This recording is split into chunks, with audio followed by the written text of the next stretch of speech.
Capture it.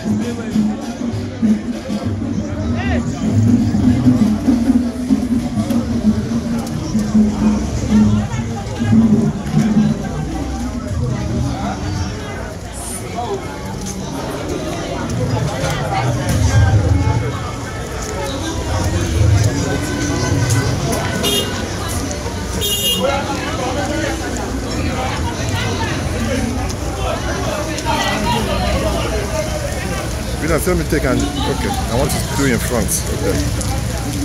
Let me do it. I should do it. Yeah. Don't cover the camera. About no job. About no job. About no job.